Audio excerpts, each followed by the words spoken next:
Welcome to the Oxford Meet the Composer session. I think this is the first time we've had so many of our composers together in one place. Quite a feat, I think. Prizes for the suggestion for the collective noun, I think, of composers. So anyone who's attending, please type in any of your questions you have into the chat and we'll try and ask as many as possible. If at any point this weekend or afterwards you'd like to try and arrange to meet one of our composers for an individual chat, please either message me or one of my colleagues at the booth and we'll see if we can set something up for you. And also a reminder to leave your card at the booth if you'd like to keep up to date with any of our composers' publications and the chance to win some music. Welcome, composers. Firstly, I'd like to ask you all, a nice wave from you all, that's lovely. We did a video with you all asking you for your Desert Island choral works. And it was interesting to see how many of you chose Bach. Actually, put your hands up if you did choose Bach. Okay, quite a few of you. So this might be a bit contentious and be as contentious as you like. What is it about Bach that you think makes him the ultimate composer's composer, or is that not the case? I'd like to start, Robert. What you chose Bach. As briefly as you can. The absolute craftsmanship and the sincerity of his music, the way that it's written, the perfection that he has been able to put in his music. I mean, you know, I don't think you can find a flaw in any of the music that Bach has written. Everything is perfect. You know, you can say that about Mozart as well, but I think there's just something about the profundity of the music of Bach that just, and I think it has something to do with my harmonic training. You know, as an undergraduate, I think of the 371 chorales in the Riemenschneider, I think I probably analyzed 350 of them. And that's had a very much and a certain kind of influence on the way that I write as well. You know, I think from the standpoint of a linear but still harmonic means of writing. But it's just the greatness of his music. You just can't surpass it. Becky, you also chose Bach, I think, didn't you? Yes. Would you agree with that? Is there anything you'd like to add to what Robert says there? I absolutely agree with what Robert said. It's just perfectly crafted, and although it really grabs your heart, I just love it. Okay, do any of you want to say something contentious and say, actually, I think Bach is overrated, or I don't feel like that, or there's somebody who you think is more important than Bach? It'd be interesting. Well, Ali, have you got your hand up? No, he's got his mute on. No, definitely. I don't want to weigh in on this. We have no break. I will. Well, I didn't choose Bach, and I was actually going to say something which I hope was quite funny. In a pre-concert talk type thing a few years ago, we were all asked, it was various other composers and me, and we were all asked, you know, who are your favorite composers? And everybody said, you know, either Bach or Schubert or Mozart or, you know, but whatever. And I said Tallis and Stravinsky, and the audience all laughed. Oh. And I said, what's funny about that? Because I don't think that's funny. And so I would again nominate Tallis and Stravinsky over Bach, but that's just me. No, that sounds those are good. Very good. David, you have your hand up. I personally, it's always contentious as an organist, and I'm very wary of where I say this, but whatever. For me, for me, it's Beethoven, if you like, as the greatest of all, personally, while I would never, if you like, take anything from Bach at all. I think there's also a very interesting question of one's favourite composer, who you enjoy most, versus a kind of greater assessment. I mean, there is a time when chips and cheese with garlic mayonnaise is the most important meal in the world from a kebab van, and it exactly fits the spot at the right time. but I don't think many of us would try and make claims to that as being the height of cooking. And I think particularly I've got older, there are many pieces I greatly admire, enormously admire beyond measure, but would have to say are not my favourites or pieces I enjoy or want to hear. Equally vice versa, I find I can get great pleasure from music which I'm aware objectively is not the greatest, but actually still provides something in that moment and that place and time. And I think they're two interesting questions. I mean, my favourite composer is probably Howells or Vaughan Williams, but I wouldn't put them on that peak pedestal with someone like Bach, of course. But for me personally, they find a direct way straight to my heart, really. Okay. And they've always spoken in that way.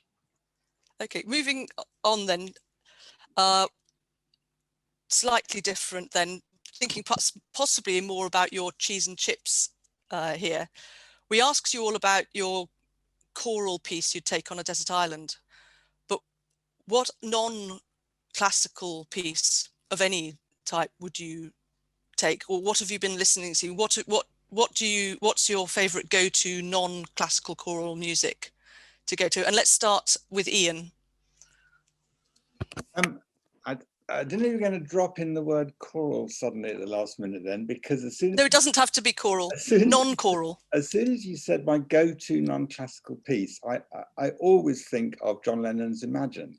I don't know what it is about that song that is so wonderful and touches me every time I listen to it. It's so simple and so short, but there's just something about it. It has to be him singing it. But I would take that on a desert island and listen to it with pleasure, I'm sure, until I pass away from hunger because of not being able to fish. But Howard, can I ask you what piece you would choose? Very interesting. I think I would probably go for the Beatles, I'm afraid, but that's, I grew up on Merseyside and I'm of that age. But it would probably be McCartney, actually, because I love the melodic gift. I love McCartney's melodic gift. And so a song like Yesterday, I mean, I know it's everybody's favorite, perhaps, but, or Blackbird. No, Blackbird. Blackbird, oh yes. Blackbird is yes. Here, there and everywhere. Yeah, I think Blackbird is a masterpiece, quite honestly. Yeah. It's absolutely superb. Yeah. Schubert would have been proud. John, would you agree? Yes, absolutely. John, would you agree? Yeah, Schubert and McCartney can be compared in some ways. I mean, they both, McCartney finished fairly young as a songwriter. I mean, he sort of continued as an afterlife, but the work for which he'll be remembered was written in his 20s, and ditto Schubert, really, when your lyric gift is at its height. Maybe other gifts develop more strongly later. No, the Beatles were sublime songwriters, and I don't think they knew how good they were. So, yeah, I'd heartily go along with that. Bob, can I... Sorry, John. No. Bob, you've sung so much of the Beatles when you were in the King Singers, so they obviously transfer into the choral world. But who would you go to? Are you on joining the Beatles fan club here, or is there somewhere else that you? Oh yeah, definitely. And to be honest, I know they do transport into other medium, but I like hearing them doing it best. I like that song In My Life. I think John Lennon wrote that actually, but that's one that sticks in my mind. It'd probably be a different one tomorrow. Malcolm, I know that you've been very busy recording Bach of late, haven't you? But so where do you go to switch off from all of that musically? Yeah. I share everybody's view about the Beatles, but another songwriter I've always loved is Jerome Kern, actually. And I think he had that real melodic gift. There's something very heartfelt about his songs. And I grew up with a lovely recording of Barry Tuckwell playing his songs on the horn, arranged by Richard Rodney Bennett. And it was one of my favorite recordings for many years. But I think Jerome Kern's songs are wonderful. Smoke Gets in Your Eyes and Just the Way You Look Tonight. They're all wonderful songs, I think. Well, I would agree with that. Just to say yes, me too. But I would say all the classic Broadway songwriters they came at the right time. They had just the right blend of gifts, and they've hugely enriched the culture of 20th century music and music theatre. Now, Maggie, I think, have we got some questions coming? Yeah, we do have one question. I think Ali wanted to chime in though and say what his favorite genre. I sort of did. There are actually there are two composers that I'm sort of obsessed by at the moment. One is Anna Meredith, and it's not technically, sort of non-classical, but it's not that. And actually, I think that exploring some of her writing throughout lockdown has been really fascinating for me. Just the different sound worlds, and a concerto for beatboxer and orchestra is fantastic. And I would recommend a piece called Nautilus to you. And the other composer that, I suppose composer poet, is Kate Tempest. Who sort of has a wonderful sort of way of sort of speaking her poetry in a sort of stimmer sort of a way, I suppose. And it's absolutely fantastic. But I think my cheese and chips would have to be Beyonce, Love on Top. It's an absolute banger of a song. Oh, Benedict, do you agree with Ollie there? What so many keys. Oh yeah, absolutely I do. Yeah, yes, I completely agree with them. I recommend everyone goes and listens to Beyonce, Love on Top. Yes, agreed. Okay, Absolutely. so that's an interesting one. What is it? We've heard so much praise for Lennon and McCartney, and I was hearing Beyonce's recently just become the most winner of the most Grammys or some incredible accolade. Benedict, what is it about Beyonce as a songwriter, do you think? I mean, there's just this there's this just kind of depth and her ability. I mean, it's not just her; it's her producers and her engineers, but to create a sound world that's just so large and powerful. And to sing about things that seem like they're every day, but then just to kind of find there's a kind of spiritual depth in there. And I mean, it sounds odd, but I do really feel that. And I think her song, I can see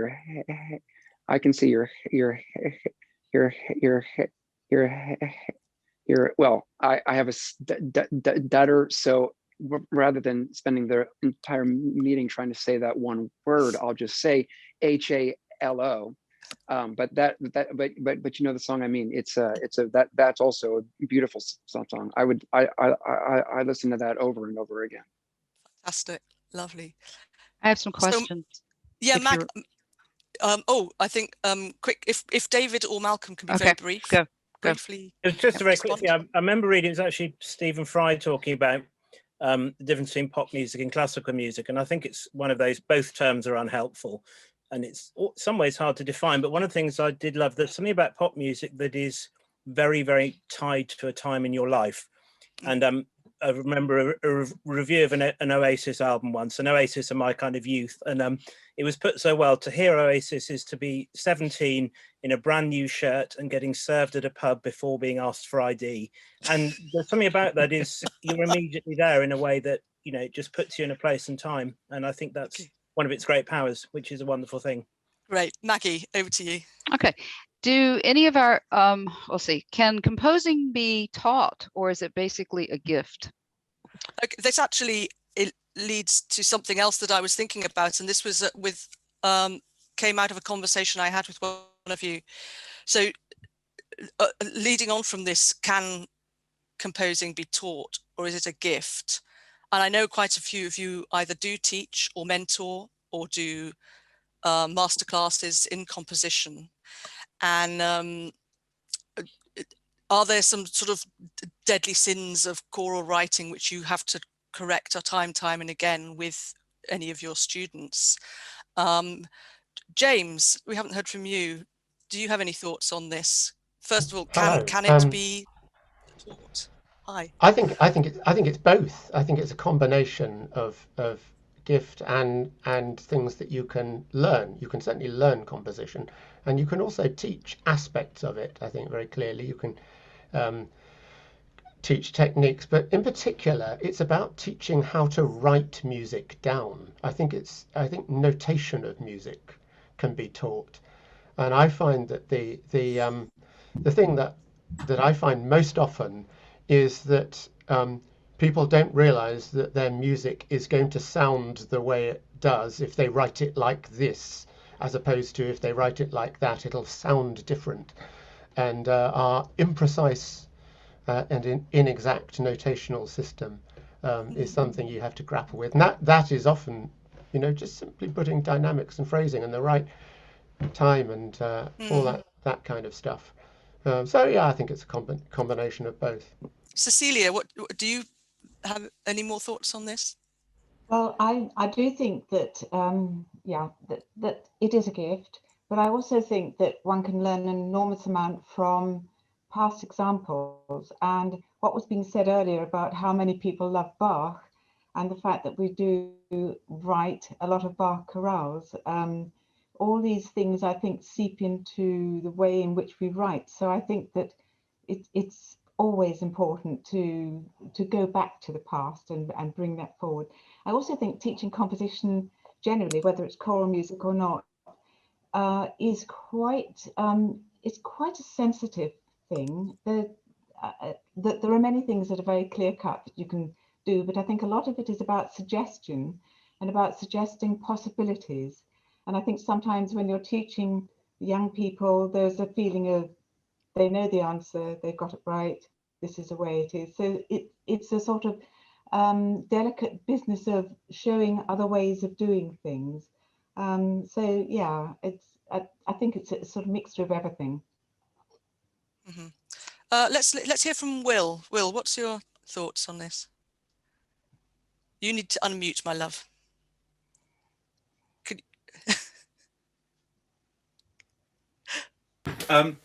Yeah, I mean, I was self-taught on the piano, so I kind of strove to put together these sounds kind of by experimentation and by listening to things and then trying to replicate them. So it's sort of voyage of discovery. I think the thing I notice in students that I have is, how much do they strive to create their music, to create something, and if the strive is there, then I think people are very teachable. Sometimes, as Cecilia says, it needs to be just gentle. This is you might do this in this way. Some people want more specific things. I think we've also probably, most of us, had the experience where you can meet a very gifted student, but you feel you somehow can't connect with them or they can't connect with you. And I think it's important to feel there's no dishonour in that. Not all composers are the same, not all composing is the same. And so trying to remain flexible with your students is my big key. Ben, Parry, interestingly, someone's put in the comments, Paul McCartney could not read music or analyse anything. Ben, how would you respond to that? Are you suggesting that I can't analyse anything? No, you were next on. Yeah, well, name dropping mercilessly. I did a project with Paul McCartney about 15 years ago, where it was a classical piece of music called Ecce Cor Meum, and it was a huge oratorio. And we recorded it, and then we did a concert in the Albert Hall, and then we went to Carnegie Hall. And what was really interesting with his approach was the fact that he was sort of very empirical about it. We would say, I'd sort of find myself saying, perhaps you'd want to just write that chord spacing there. He said, well, can I hear it first, and then I'll decide. And sometimes he'd say, no, I like it how it is. He liked the unexpected. So yeah, absolutely. I have a very good story. I'll keep it very, very brief, but it's really about where music might come from. It sort of answers the question. But I was doing a concert in King's Chapel. It was Stockhausen Stimmung, and someone in the audience came up to me at the end and said, I love this music. I haven't heard this piece before, but I've heard this music. I was sleeping under the stars in a Norwegian forest, and I heard these same chords. And I spoke to my aunt about it, who's a Buddhist, and she said, well, of course, the Buddhist teaching is that music is just in the air and in the ether, and all we need to do is communicate it. And of course, Stockhausen believed he was from the planet Sirius, and he was simply communicating the music of the stars. And then, I kid you not, but the next day I was listening to Saturday Live, which is a radio program here in the UK, and they were interviewing a sculptor and the interviewer said, well, how do you go about sculpting a head of somebody? And he said, well, I kind of use the same thing as Michelangelo used to say. I just take away the bits that aren't the statue. That idea that the head is already in the stone or the marble, you just have to take away the bits that aren't already there. So it's kind of in the ether. And I love that analogy that we are communicators. Where do these tunes pop into our head? How do they pop into our head? Well, perhaps they're already there. I don't know. But I think that's a rather lovely story. Yeah. It's a lovely story, That's Ben. how Paul McCartney works. Yeah. Now, Maggie, you say there's some more questions coming through? Another question is, how or has your job changed over time as new technology is created? I think John, John can speak to that. Yeah. Let's hear from Sarah. We've not heard from you yet, and then we'll ask John to. Okay. I think especially this year, the ability to connect with the people who will be singing my music before I write the music. So working with commissioning projects this year, being able to do this kind of discussion with the singers. I had a project this year where I posed reflection questions to the kids in the choir who would be singing the piece. How does your choir connect you to each other? How does your choir help you care for other people? How does your choir help you care for yourself? And actually get that feedback from the singers on what they're experiencing now, today. And during a time of pandemic, how is their self-care rooted in their music, and how do they feel about it not being there right now? And so this technology allows me to connect with them and really get to know what they want out of their music, and make that bond so that the piece of music that comes out is something not only that is meaningful to me, but something that's meaningful to them too. That's great. John, you've been doing so much with technology over this last year. Do tell us quickly about some of the things you've been doing.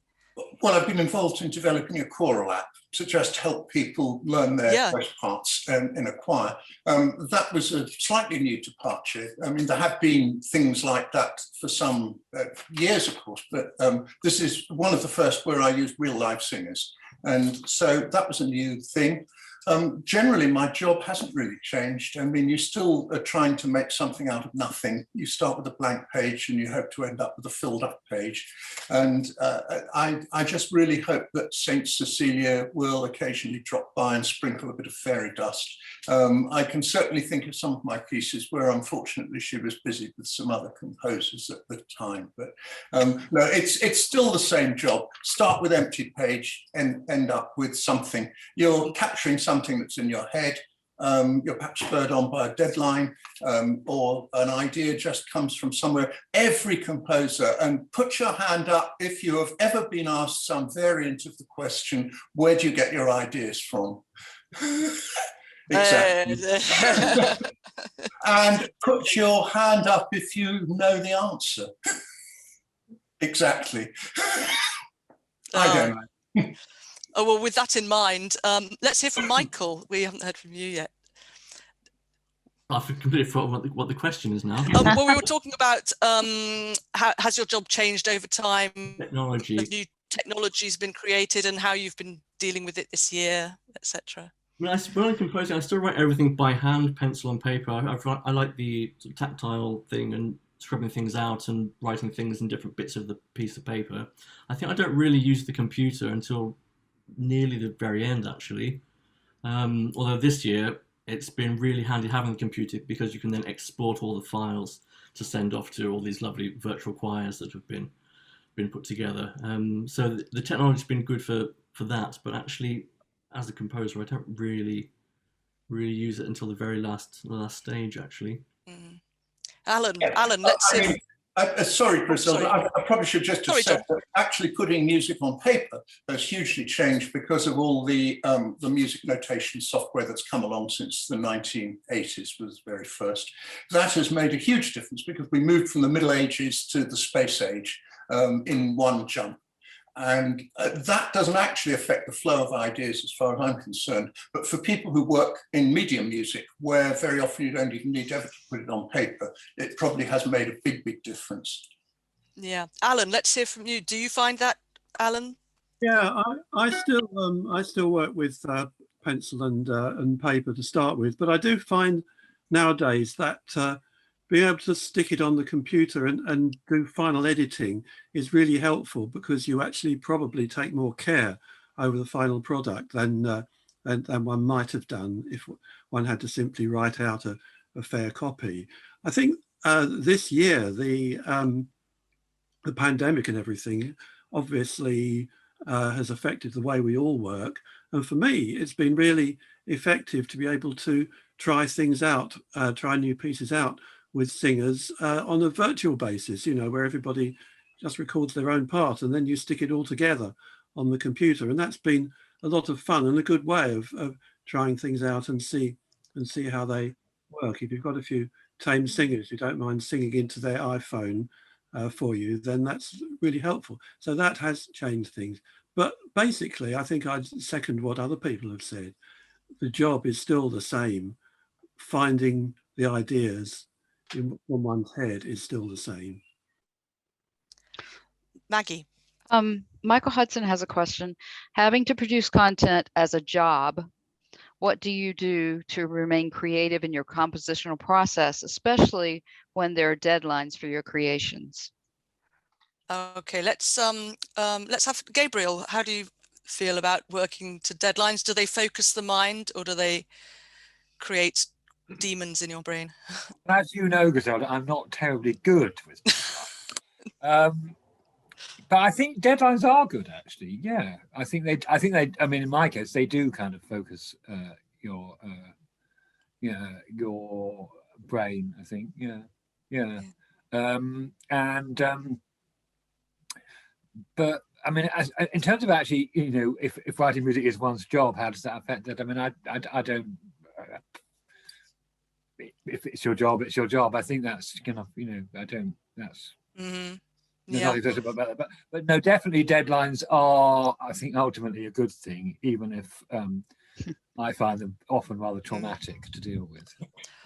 Robert, do you find deadlines helpful? And do you also find, as well as a deadline, having quite a strict brief?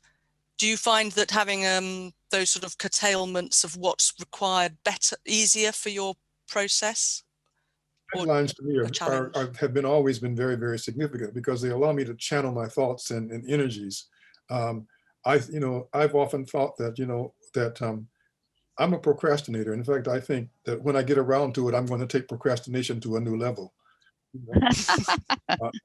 When I get around to it, but I find that having a deadline allows me to zero in and to put everything else aside, and therefore I write a lot in a very short time, and then of course take time to perfect it and do what I can. But rather than being the kind of person who's going to write something over a long span of time, I just like the idea of channeling and being very, very direct with the amount of energy and time I spend. Howard, I must praise you for your ability to write to a deadline.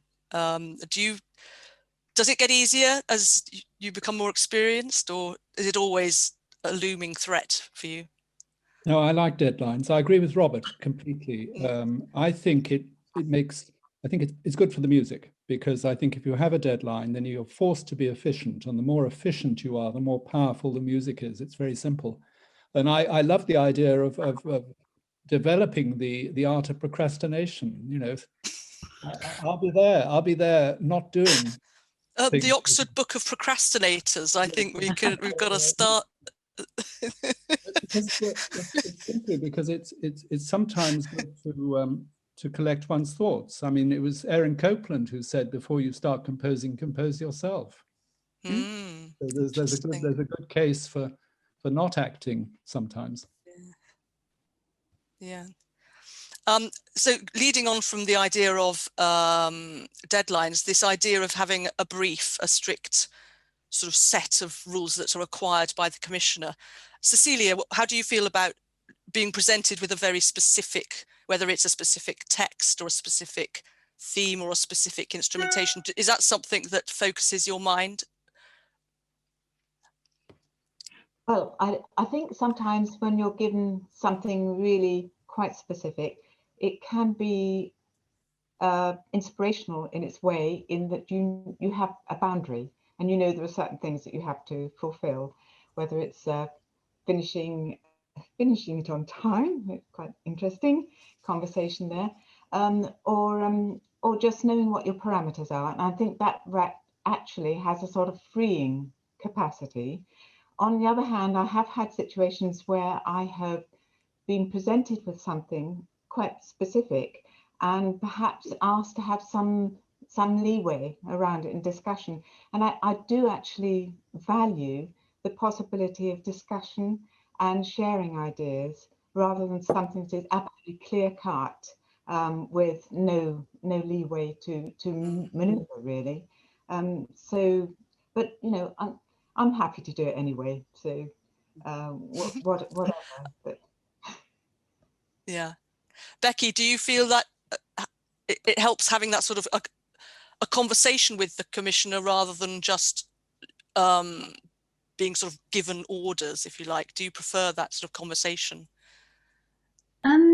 Well, I have to say, I'm probably, unlike everyone else here, I feel very inexperienced in this whole area because I've only had 3 or 4 commissions. It's only in the last couple of years that I've really started composing full time, if you like, and it's almost just been a hobby.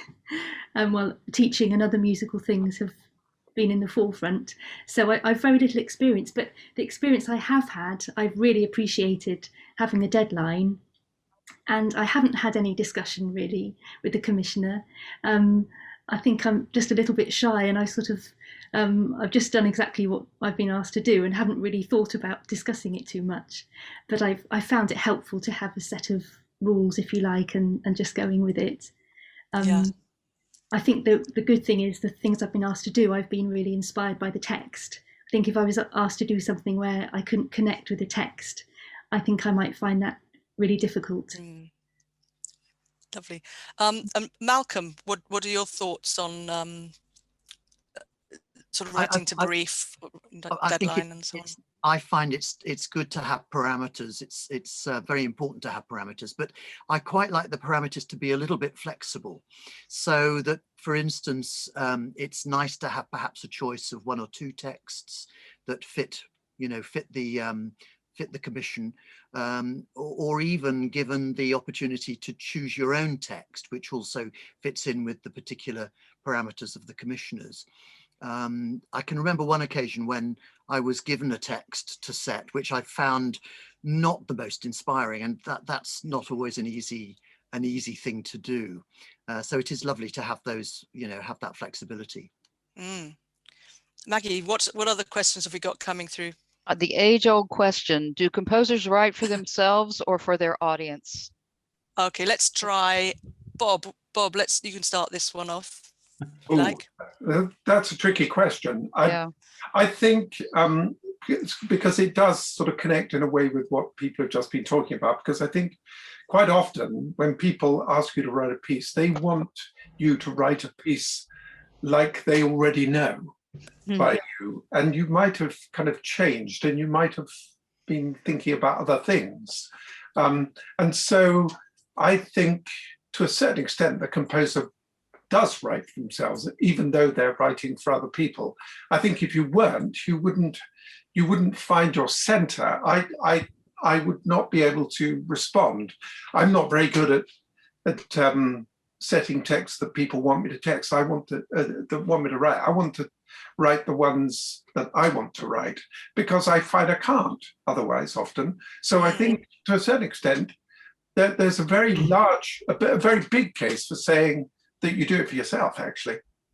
Yeah. Ollie, what are your thoughts on this? Do Do you struggle when people ask you for a specific task setting, or? I really do, because I often have in mind not the sound of the piece, but the feeling that I know I'll get when I hear the right sounds.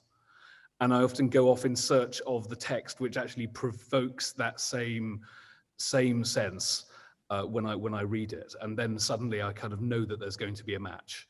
And I think that I'm very lucky to work with a couple of librettists, and even there, it's great when I can sort of suggest slight changes or say, actually, this word just doesn't quite do it for me. Are there any others? And we can sort of have a bit of collaboration there. It's really good. So I find it. Yes, I do find it tricky when people specify specific texts. Yeah, it's quite difficult. Can I just say one thing about deadlines? Yeah. Oh, yeah. Please do. And I love them because you know I need them, frankly. And normally I do sail past them, but at least it keeps me in the ballpark. But the one thing that I actually really can't bear about deadlines, and it happens relatively frequently, is when people say, "Oh, could we have a sneak peek of of what you're doing?" Oh no! And it often makes people nervous because I often I can't remember who also said it, but I don't write anything down until I'm sort of even on paper, until I'm pretty much there with something. I'll play things, record them, listen to them, but I won't write anything down. It makes a lot of people nervous, and they say, "Oh, can I just have a sneak peek at what you're doing?" It's like, no, you've got a deadline. It'll appear by the deadline. Will, going back to the question that was just asked, do you write for yourself or for your audience, or do you find that it has to be a combination of the two? I think it does, actually. Yes, I mean, I was minded when Bob was talking there, because people do have a sense of pieces that you've written. I was reminded of a workshop I did of Mass in Blue a few years ago, and it was very jolly. We were doing this singing day, and this guy came up to me in the interval and he said, "Oh, you know, it's just so lovely to be here singing Mass in Blue. I love this piece." I said, "Oh, well, you know, that's great." And he said, "I came to hear your Te Deum in Guildford Cathedral." I said, "Oh yeah." He said, "I hated it." Because it's totally different, right, from the Mass in Blue. And so we're all aware, aren't we, of I mean, I sometimes ask that question to people, you know, what are the pieces of mine that you like? You know, is it My Lord Has Come, or is it the more jazz ensemble-y type pieces? I'm fine once we've decided that, and I know that that's sort of what we're heading for, then I can kind of write it for myself.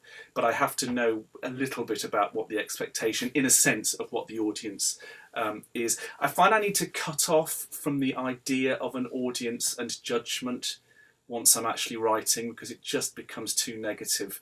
I mean, let's be honest, most of us would stop writing most of the time, most days, because we would start to think, well, this is no good, this is no good, this is no good. So at some point you have to forget about this moment of judgment. I call it to myself writing without jeopardy. So you're just trying to write and not worrying about anything to do with what people will think. There's well, we've got 5 minutes left, I think. I've got a really good last question. Yeah. Post pandemic, what are your compositional priorities? Genre, text, style, forces? Okay, James, let's have a quick. Actually, this would be a really good one to get as many of you to answer as possible. Yeah. James, let's start with you.